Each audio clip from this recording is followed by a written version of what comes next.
10, 20, 50, 100 building एकत्र येऊन एक समूह विकास, एक नियोजित विकास ठाण्यामध्ये सुरू झाला. धोकादायक इमारती दर पावसाळ्यात पडतात, कल्याण डोंबिवलीत पण पडतात, माणसं मरतात. आपण येतो, रिबिल्डिंग रिकामी करतो, ती माणसं वाऱ्यावर जातात, बेघर होतात, भाडं मिळत नाही, पैसे मिळत नाही, घर मिळत नाही, काही मिळत नाही. उन्हामुळे झालं. आणि म्हणून ठाण्यात सुरू झालंय. मुंबईत रमाबाई आंबेडकर नगर 17,000 घराचं क्लस्टर सुरू केलंय. तुमच्या एकनाथ शिंदेनी 17,000 160 कोटी रुपये भाडं दिलं. एकनाथ शिंदेनी जाऊन तिथं चेक वाटप केलं. आणि तसंच क्लस्टर या डोंबिवलीमध्ये आपल्याला आणायचं. या डोंबिवलीतल्या धोकादायक इमारती तुमच्या डोक्यावरची टांगती तलवार दूर करायची आहे.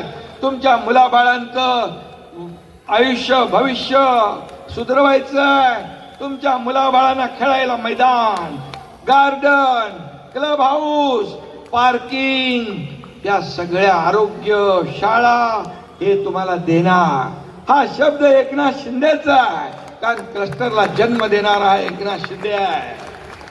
लाडकी बहीण जन्माला का आली तुम्हाला मी सांगितलं. गरिबी मी पाहिली आहे.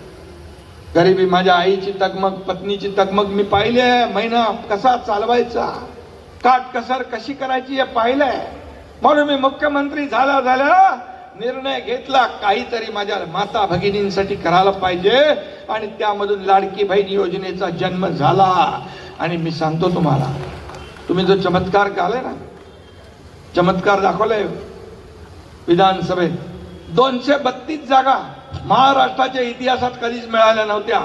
या तुमच्यामुळे मिळाल्या, लाडक्या बहिणींमुळे मिळाल्या, लाडक्या भावांमुळे मिळाल्या. आणि म्हणून मी आपल्याला सांगतो, लाडकी बहीण योजना कोणी माईकाला आला तरी बंद होणार नाही.